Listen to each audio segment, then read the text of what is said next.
end. So let me tell you a little bit about our speaker tonight. So we're thrilled to welcome Danielle Getty, a highly experienced registered dietitian with more than 20 years in the field of nutrition. Danielle's career spans both clinical and private practice settings, including position at Boston Children's Hospital, which is one of the top pediatric hospitals in the country, and Laurel Hill Inn, a renowned center for eating disorder treatment. She also spent years at Brown and Medina Nutrition in New York, where she worked with groups such as the New York City Ballet, aspiring collegiate athletes, and patients at the Mount Sinai Hospital Gastrointestinal Center. Since relocating to the Bay Area, Danielle has continued her work through a private practice at Casa Serena, an intensive outpatient program for women with eating disorders. And today she focuses much of her expertise and talents on working with student athletes, helping teens learn how to fuel their growing active bodies for performance, recovery, and lifelong health. She's passionate about showing young people that nutrition is not just about food. It's about building strength, energy, and balance for sports and for life. And with her wealth of experience and dedication to health and wellness, I'm sure she'll be here to inspire and empower our athletes. So please join me in welcoming Danielle for her presentation today. You get a virtual applause. Thank you, Eric. Thank you so much. I just wanted to say thank you to you, Eric, and everyone who has joined tonight.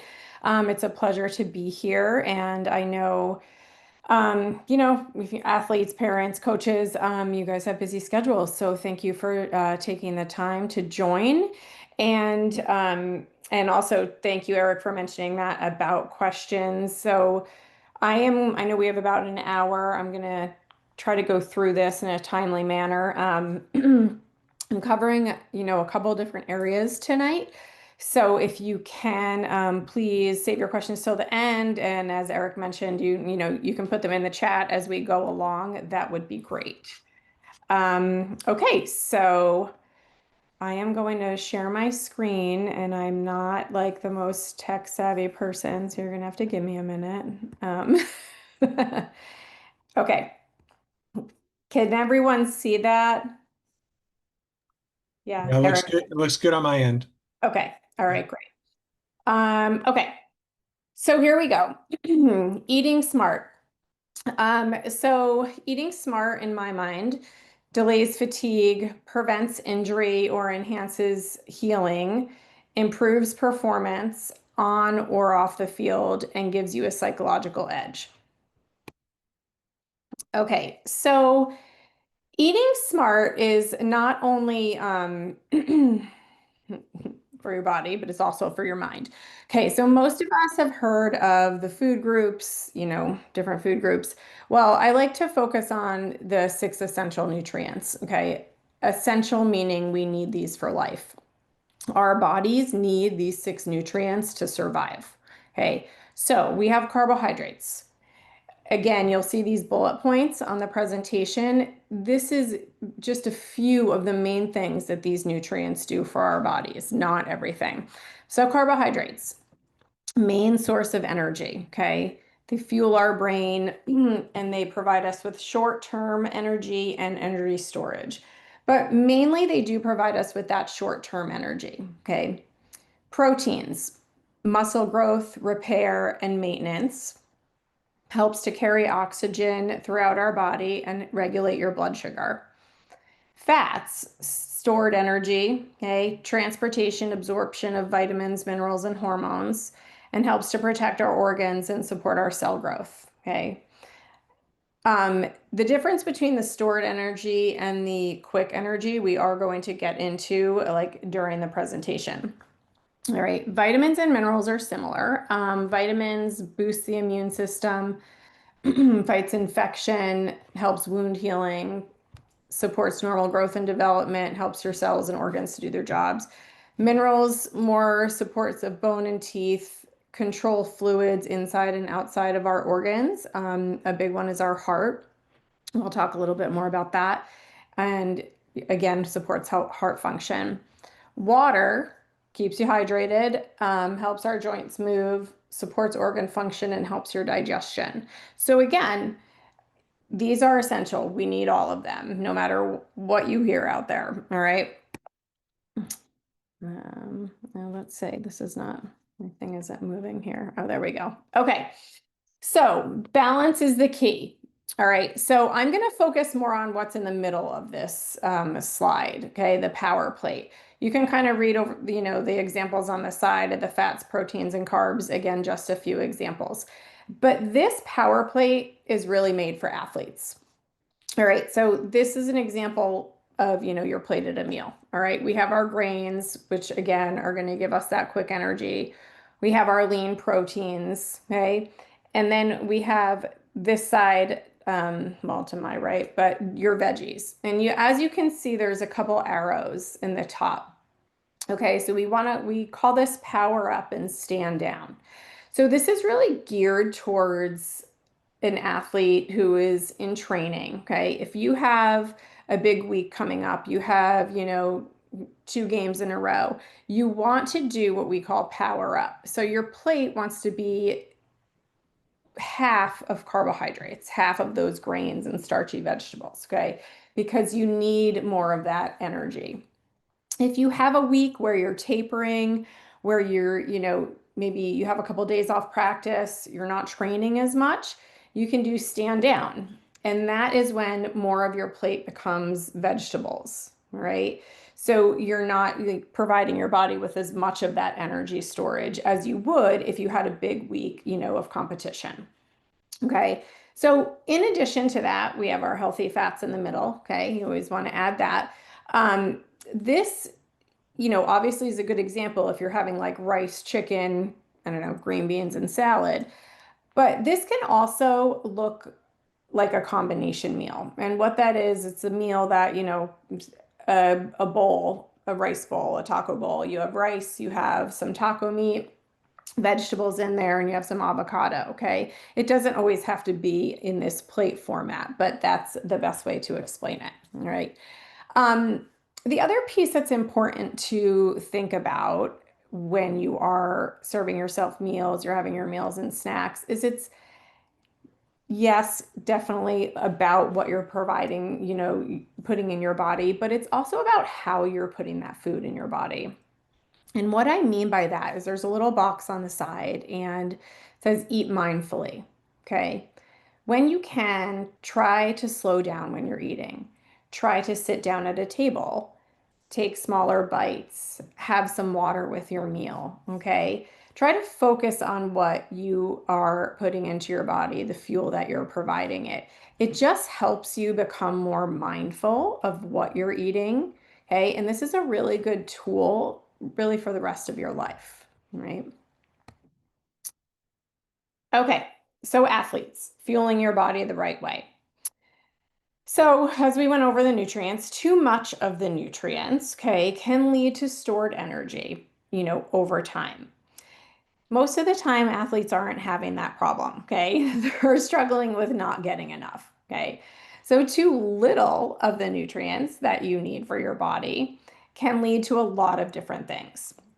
Yes, delayed growth, okay, but also, muscle loss when most of the time we're trying, athletes are trying to do the opposite. They're trying to build muscle. Brittle hair, nails, skin, your bones can become weak. Um, and then also, not only do you have physical fatigue, but you get a mental fatigue, okay? And with that, you tired, you can become irritable, have mood swings, okay? And so when I'm working with athletes, honestly, I do see a lot of times they're not getting the nutrients that they need. This is really common, especially in this age group. So, teenagers you're growing, okay? You're going to school, you're playing sports, you're never stopping, okay? Your metabolism is running, and to get all of the nutrients your body needs can be really challenging sometimes. And so, just a little bit, take a step back to what I just mentioned about eating mindfully, just kind of being in tune with your body and realizing like, hey, I don't feel so great. I didn't run that race really good. I feel like extra tired. You have to really take a step back and say, what am I giving my body? Am I fueling my body with things that, are going to give me energy and help me, feel good on and off the field, the court, in the pool? All right. So, again, you need more. You need more of everything. You need more carbs and protein. You definitely need more water. And you need more electrolytes. Okay. A couple things here. So iron, we get that mostly from, meats and beans, and that helps oxygen transportation in your body. Calcium, especially for women. This helps your bone health. Okay. Vitamin D, also bone health, and immune function. And magnesium, this helps your muscles. Okay. It helps, it's a big part of muscle function. Okay. So metabolism. Our metabolism refers to all the chemical reactions that occur within our bodies. All right. So it's regulated by, different factors, which play into speeding up our metabolism, slowing down our metabolism. The speed of our metabolism also is genetic. Okay. But three main things that the metabolism does in our bodies, it helps our energy production. Okay. Converting food into energy to fuel our bodies. The minute food hits your mouth, it starts the digestive process and your metabolism kicks in. All right, it goes faster. Okay. Growth and repair, using nutrients to build and repair your tissues. Okay. And as an athlete, you are constantly breaking down and rebuilding your muscle. And so this is super important. And then regulation of body functions. So, your metabolism helps you maintain balance within your body. The scientific word for this is called homeostasis. Some of you may know what that means if you're taking biology, some of you may not. Um, the way I like to explain homeostasis is if it's a pretty hot day out and you go for a run, typically you start to sweat, right? So that is your body's way of cooling itself off. Okay, it's your body, and cooling the body off is maintaining balance within your body. Same thing if we're talking about someone who is outside and it's super cold. You start to shiver, okay? The movement of your body when you shiver is your body's way of moving so it heats up. And that is a really good example of homeostasis. Your body is trying to maintain that balance within so your organs can continue to function properly, blood flowing, oxygen, all of that. Okay. If you are not taking care of your body, if you are not fueling it, if you are overworking it, and your body is not in balance and your metabolism isn't in balance, and you go out for that run on that really hot day, instead of sweating, you may pass out. Hey, you could faint. You could get really dizzy.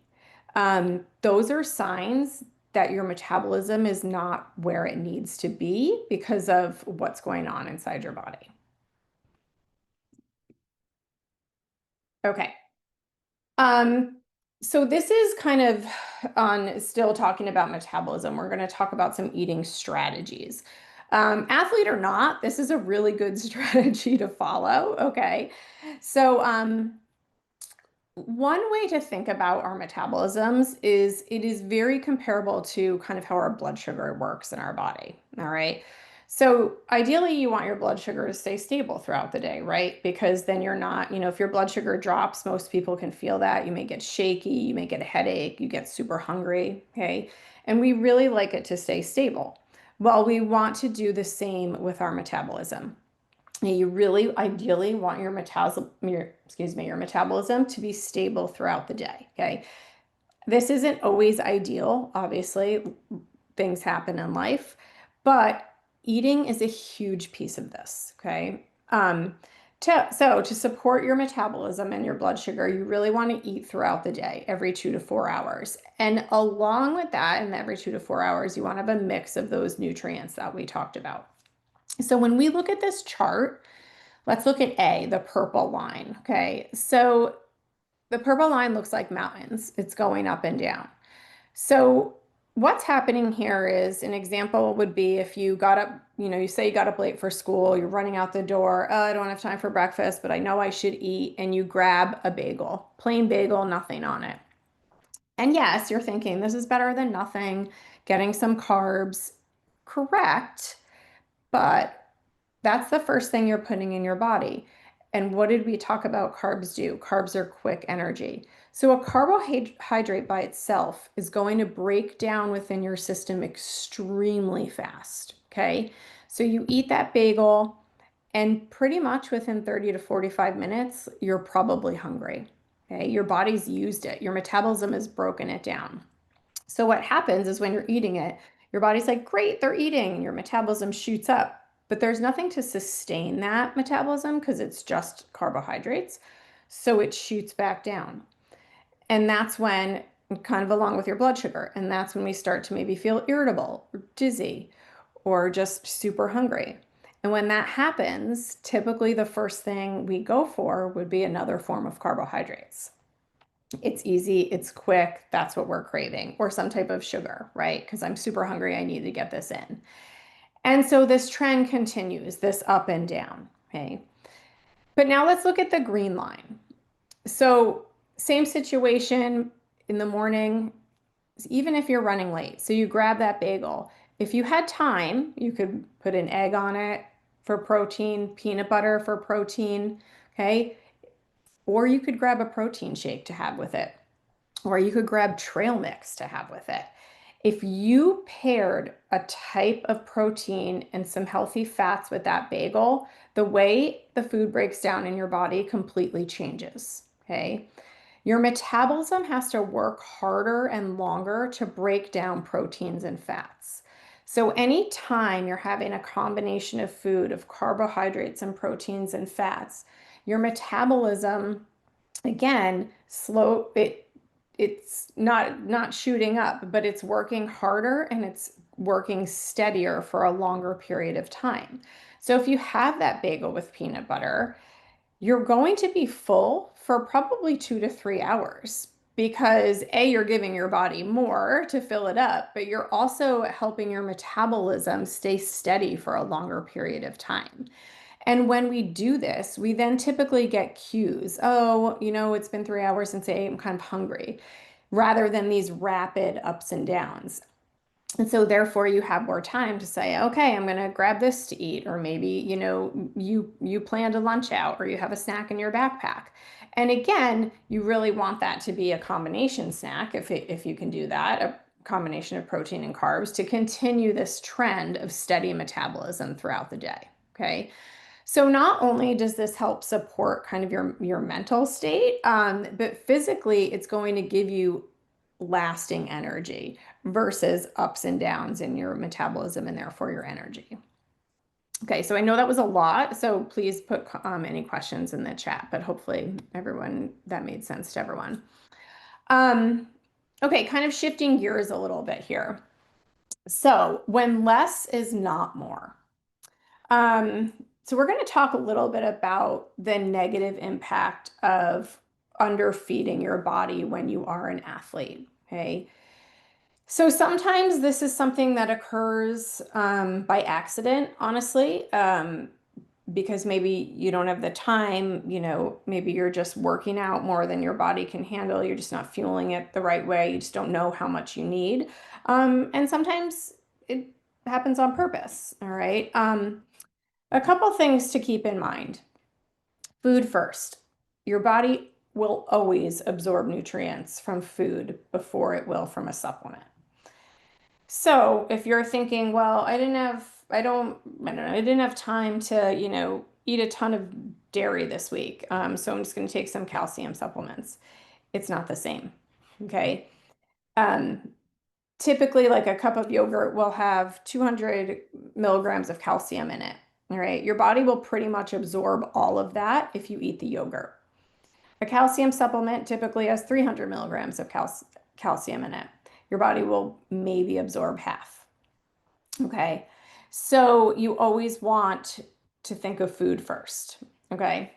Insufficient nutrient intake due to just like overall calorie restriction, okay, can impair your body in many ways. It's harder to recover from exercise and training. You're definitely at higher risk for injury. And, those two things combined, your performance is most likely not where you want it to be. Okay. Your body can only perform to a certain extent when you're not fueling it appropriately. Right. Um, Goals of weight loss and increasing athletic performance at the same time do not work together. All right. They often result in a negative outcome. Okay. For both things. Okay. Um, and in addition, you're also most likely not feeling great. And then underfueling your body can lead to slowed metabolism. All right. So just going back to that metabolism piece, again, you need food for your metabolism to, do what it needs to do for your body to stay in that homeostasis place. And when you're not fueling your body, your metabolism will slow down to protect the organs within your body so your body can continue to function on a low level basis. All right. um, Fatigue, mental and physical, you tend to get sick more, and you also can't really think clearly. All right. So just briefly, something I wanted to go over, as working with athletes and also have worked in the eating disorder field for a long time. Unfortunately, these two things can go hand in hand.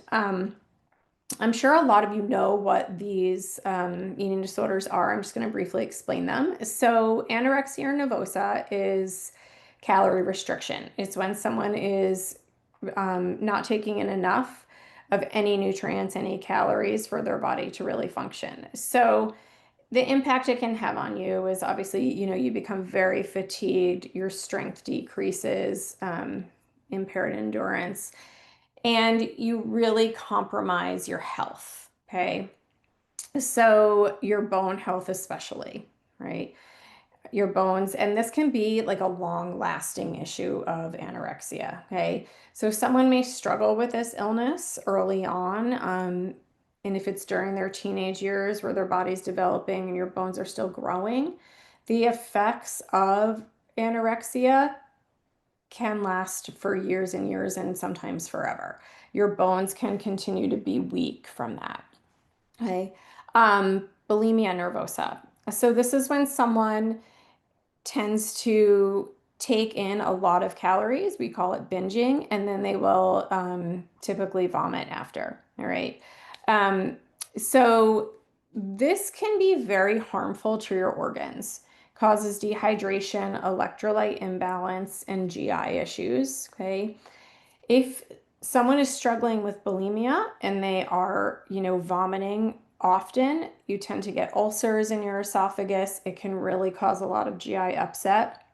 The other big danger of this is the electrolyte imbalance and your heart function.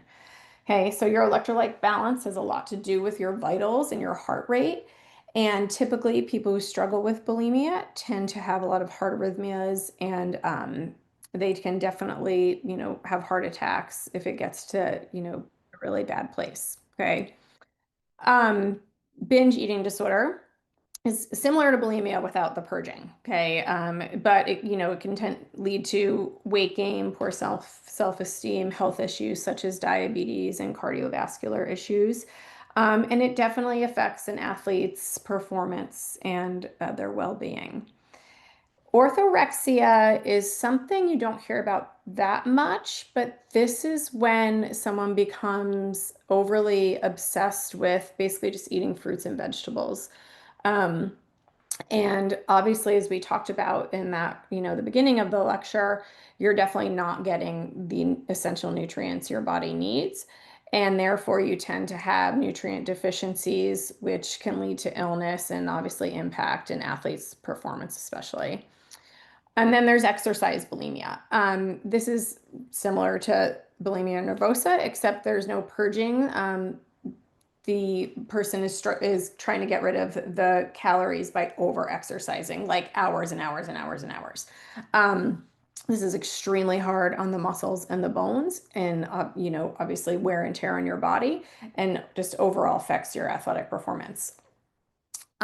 These are not all of the eating disorders, but these are the main ones. And, I think we have some coaches on here tonight. And something that I do like to talk to coaches about is sometimes the coach is the person to really see this change in an athlete. They're the ones to figure out they might be struggling with their eating.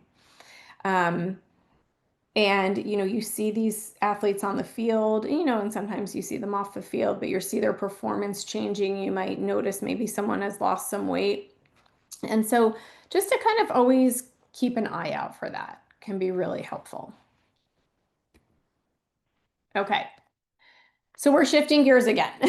Um, so we're going to I have a couple of slides on this. This is really about timing your nutrition and how to eat timing wise as an athlete. Okay. So there's some thought that goes into this. Okay. So pre-workout, I have workout here, but it could be a game, a run, weight training, whatever it is your sport is. But so pre-workout, if you have a big run or a big game coming up, you really want to eat a balanced meal 2 to 3 hours before that event. Okay. If you can't do that, that's fine, but you still want to fuel your body. And so a smaller snack 30 to 60 minutes beforehand can also work. The composition of this meal or snack will change. If you are eating a meal 2 to 3 hours before, you can obviously have, more food at that time, more balance. You can maybe have, a chicken burrito with some veggies and avocado in it. All right. But if you're eating a half hour before this event, you really want to choose something that's like more of an easily digestible carbohydrate. Something's going to give you, some energy and some fuel to last you through that event. Bananas, oatmeal. You could definitely have, a combination of, say, some like popcorn and trail mix. You can have both those things. It just is going to be less. Okay. Um, During your workout, if your workout is an hour, practice is an hour and a half, typically you're good with water. Okay. If we're getting into, a 2 hour run or you have a tournament and you have back-to-back games, this is when you definitely need to think about something else. You're going to need some additional fuel. Okay. You could consider sports drinks or some gels at this time or a protein bar. Okay. If you say you have, two back-to-back water polo tournaments, but you have, a half hour in between and you're fine with having a protein bar and it's not going to bother you, great, have at it. All right. Um, but the main thing is to stay hydrated during that time. And then post-workout. So to me, this is super, super important. The timing of this post-workout meal or snack ideally is a half hour after your workout, okay, or game or whatever it is. Like I say here, 30 to 60 minutes, 30 minutes is ideal. And the reason for that is you want to refuel your stores as quickly as possible. All right. Try to combine proteins and carbs, the best thing you can do. If you don't have time, and a lot of people don't, to like, maybe go home in 30 minutes and have a meal, honestly, one of the best snacks you can have as an athlete post workout is a glass of chocolate milk and like a banana. um, or, Fairlife protein shake. Chocolate milk, a Fairlife protein shake, adding a piece of fruit to that, that will give you the protein and the carbs within that 30 minutes that you need to replenish your body then. And then you can go home and maybe eat, a bigger and more balanced meal within the next hour or so. Okay. So you have to really think about, where am I going to be? How much time do I have? Do I need to pack something with me? Um, if you do say go home after a game or a run or whatever, great, and you have time to sit down and have a meal, make sure again it's a combination meal. I have some examples here, chicken and rice or Greek yogurt with fruit and granola. You could have a bagel with peanut butter and egg. But that really depends obviously on your individual situation. Again, the take home point here is getting something in your body within that 30-minute time frame if you can. And if it needs to be quick, great. Again, glass of chocolate milk, a protein bar and fruit. Okay. So I have a couple of silly examples here, but so we have Andy, our athlete. Okay, so this can be anything. I think I have a game here, right? But it could be a game, a race, a swim, whatever it is. So part of fueling your body as an athlete is that it's not just about like the day of practice or 5 minutes before practice or the day of the game. Okay. You guys are training all the time. Um, I myself have two kids in high school. They're both athletes. And sometimes I'm tired watching them train. Um, so you really need to think about what you're putting in your body kind of all the time. And so, we have, say, Andy, that our athlete, right? And the night before, he's like, I'm just gonna have some chicken fingers and, a Coke or a Sprite and some dessert. Okay. Some fried foods, probably sitting heavy in his stomach, a lot of sugar in there. All right. The morning of his game, he wakes up late, skips breakfast at his game or at his run, and his friend's like, hey, I have some candy here. And he's like, yeah, I'm starving. So grabs some candy and happens to have some water, thankfully, to hydrate himself. So finishes the game or the race, and he's super pumped that he actually finished it because he wasn't feeling so hot. And then he grabs a hot dog and ice cream. All right, so I think you can probably see the trend here. Andy's probably not feeling so hot. All right. Um, and then we have Alice. So Alice is thinking, I have this big game tomorrow, or I have this big swim meet tomorrow. The night before, she has a really good combination meal. She has a stir fry dish. Okay. She gets her carbs and her protein, her veggies, and has some olive oil or avocado on there for some good fats. All right. In the morning, she has some avocado toast and an egg and some fruit on the side. Really good balance. Not super, doesn't have to be a super large meal, but there's a lot of balance and a lot of fuel there.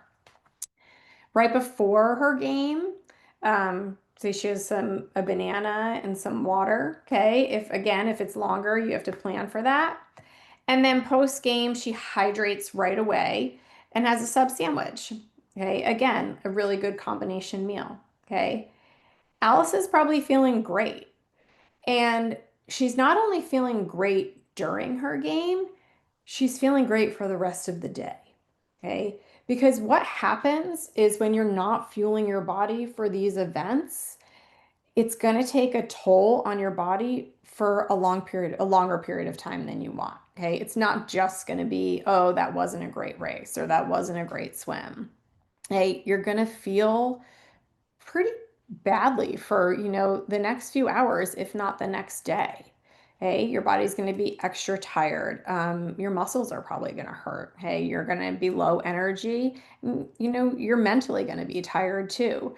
So, really thinking about how you fuel your body before, during, and after, your training is important. Um, and with this comes some planning. Okay. So, being in high school, what I like to tell my athletes is it would be really great if you could help your parents out and maybe plan some snacks. Okay. So, if you're busy and it's great if you come home from practice at night and your parents have dinner on the table, that's awesome. You're super lucky. But you also know what your schedule is during the day. And so to kind of say, all right, yeah, like I would love to have yogurt and granola tomorrow morning for breakfast. And I have, practice right after school, and then I have to go to this study group. Well, you need to think about that. And so thinking about what can I have in my house that I can pack for the day. Okay. I have a snack list at the end, but some really great things to think about for snacks and packing for on the go, going to school, tournaments on the weekends, you can find premix, trail mix anywhere. It can be in individual packs. You can make your own nuts, cheese sticks, beef jerky, hard-boiled eggs, yogurt, cottage cheese, mini bagels with, Justin's peanut butter makes the to-go peanut butter pouches. You could do protein shakes. So there's a whole bunch of stuff that you can have in your house and are also portable. Okay. Okay, so I just want to talk a little bit about some nutrition trends that are out there. We've been hearing a lot about all of these things. Caffeine supplements, drinks. So ideally, someone, under the age of 18 shouldn't really need more than 100 milligrams of caffeine a day. That's one cup of coffee. Okay. A lot of those sugar-free caffeinated drinks out there are easily 200 milligrams. If you're, having one or two of those a day, that's not great for your body. There's also a ton of chemicals in them.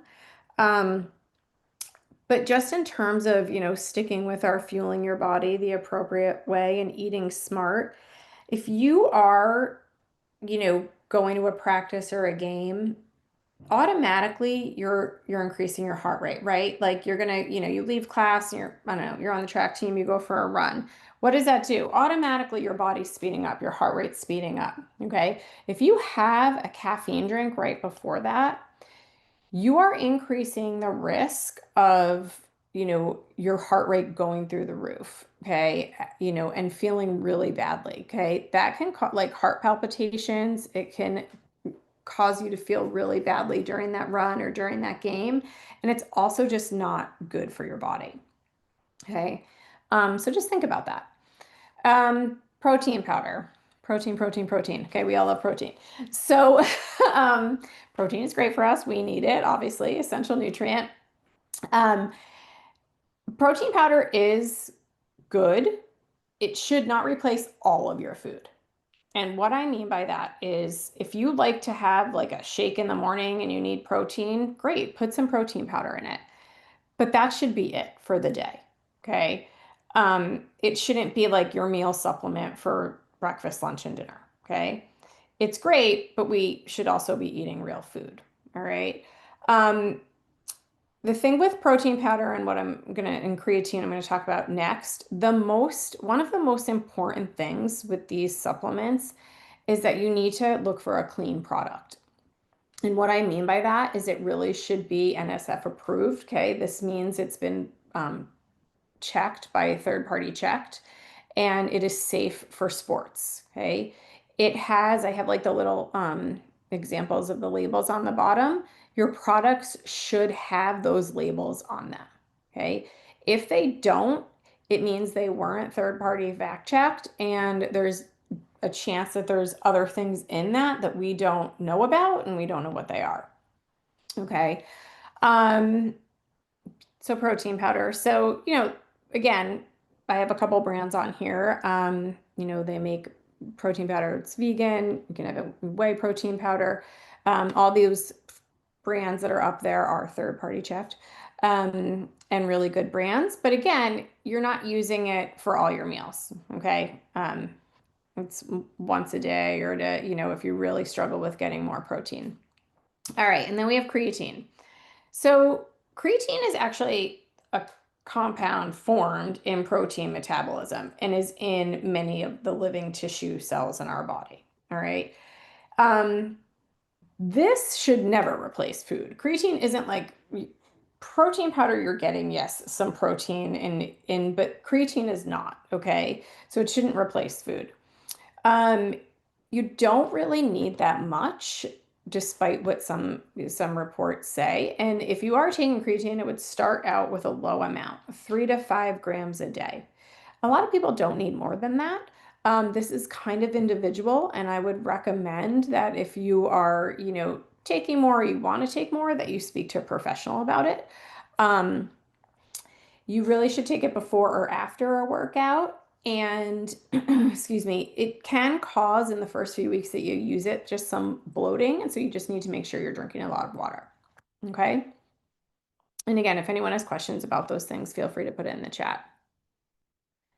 Okay. So this is kind of my go-to 8 steps to eating smart. So kind of just a recap on everything we covered. Balance your meals, protein, carbs, fats. Okay.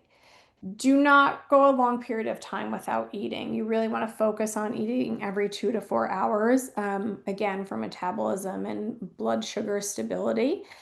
Being athletes, your body is going a mile a minute. Okay. So, again, you're not only athletes, but you're growing teenagers. All right. You're working super hard in school. Your brain function is always going. You need a lot of fuel. Okay. And the best way to provide your body with that fuel is to eat throughout the day, right? Staying hydrated just helps everything function better. Organs, muscles, your mind, all of it. All right. Portion control. If you are eating multiple times throughout the day, this should come pretty naturally. Okay. It's when we let ourselves get super, super hungry that then we tend to, yes, overeat, which happens at times. But it's just not a comfortable feeling, especially if then, you went 5 hours, you're starving, you eat a ton and you have to go practice. It just doesn't work well with your body. Okay. Um, I'm a big advocate of breakfast. Okay. You guys, like, athlete or not, you're teenagers. You eat breakfast, it gets your body going. It's super important. All right. Pre-planning your food. Try this the best you can. Start with snacks. I think to start with snacks is a great way to really think more about what you like, what your body needs, what feels good, how you're performing on the field, if you had a really good balanced snack a half hour ago. All right. Um, Listen to your body. Honestly, like sometimes you might be craving a steak. You might need some iron, right? Sometimes you do want to have some ice cream. Have the ice cream. Okay. You need to listen to your body. We don't want to deprive our bodies of things because that's when we start playing around with our natural, hunger or fullness kind of are those cues, and you don't want to mess around with that. Okay. And use an 80-20 strategy. 80% healthy, 20% fun. I'm a big fan of moderation. And I think food should be fun. Yes, you do want to, again, give your body what it needs, get all these nutrients and vitamins and minerals. You want to feel good on and off the field, but food should be fun. You should enjoy it. You should enjoy a meal, and that's really important too. Okay. So you get one body, respect it, honor it, and fuel it. I'm gonna leave this up for a few minutes and then I'll change screens because I have a few so my website and everything is on there, but I'll leave this up for a minute. Does anybody have do we want to start questions? I don't know if Eric, you have questions that you've gotten or anyone wants to ask questions. Yeah, thank you for that great information, Danielle. Sure. I know it was Um, kind of fast. So I was just trying to get it all in. well, like I said, I recorded it. So, Okay. Okay. um, yeah, does anybody have any questions? If you want to throw them in the chat or just unmute yourself, and turn on your video if you like. Oops. Oh, and did you want to put up your, how can we get a Yeah, hold I was of just you? gonna do yes. Sorry. Yeah, let me go back to that. Hey, I have a quick question. Full screen. Yeah, thank you. So, my name is Armin Jangalov. I'm in Las Lomas Wrestling. Mm-hmm. And so, usually, the way that it goes throughout the season, because it's like a winter sport, the season's coming up right now. And they're usually, like on season practice, it's about 2 hours every day.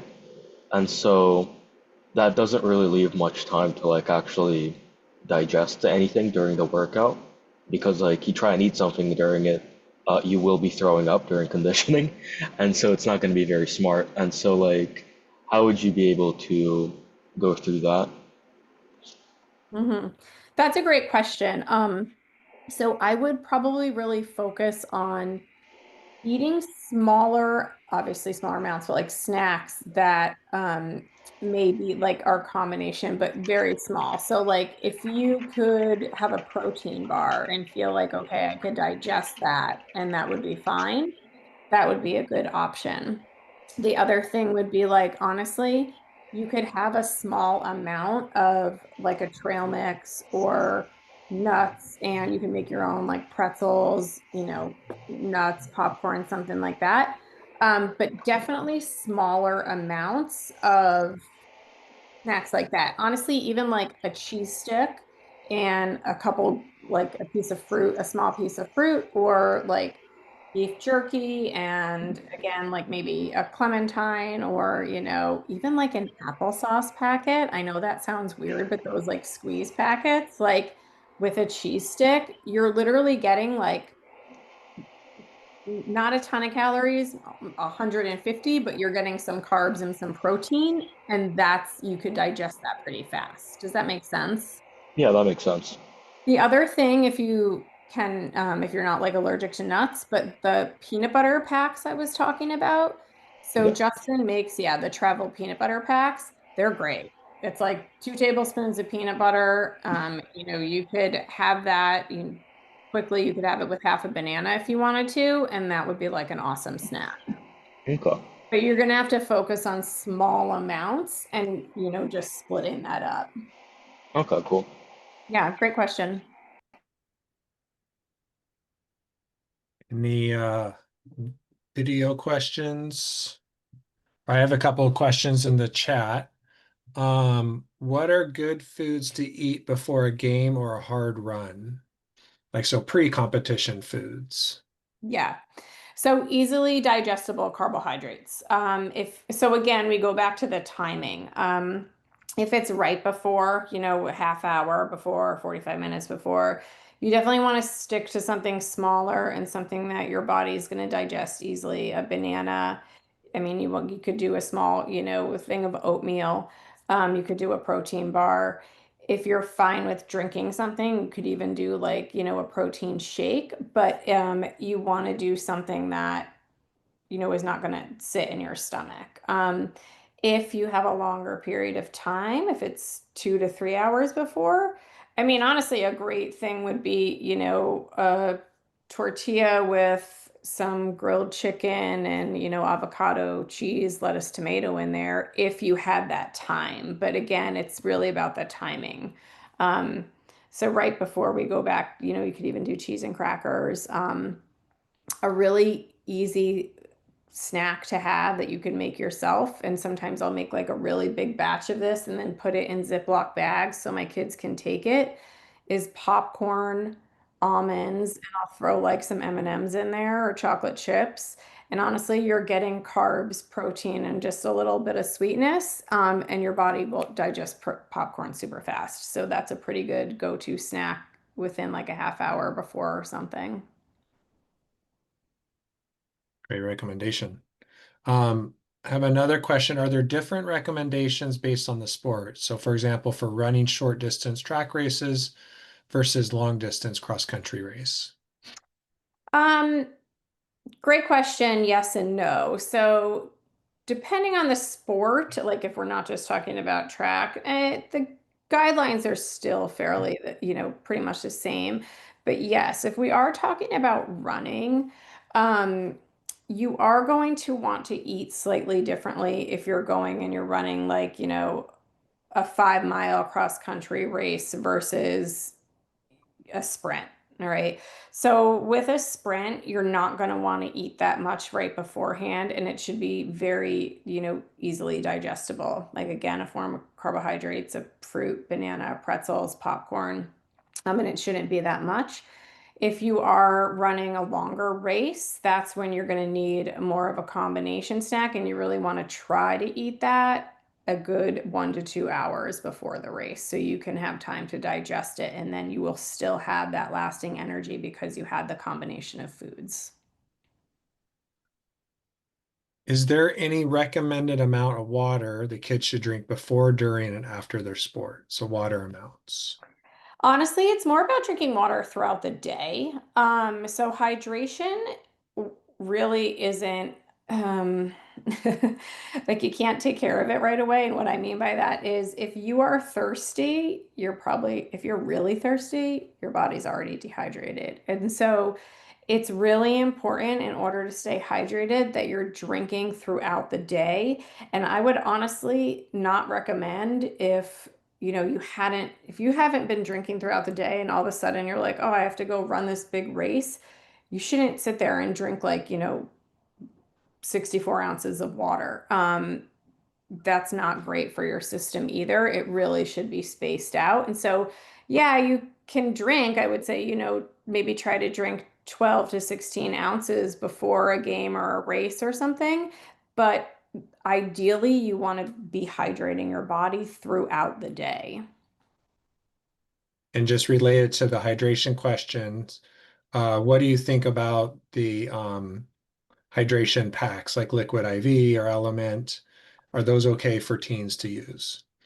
Um, yes, but so all of those packs actually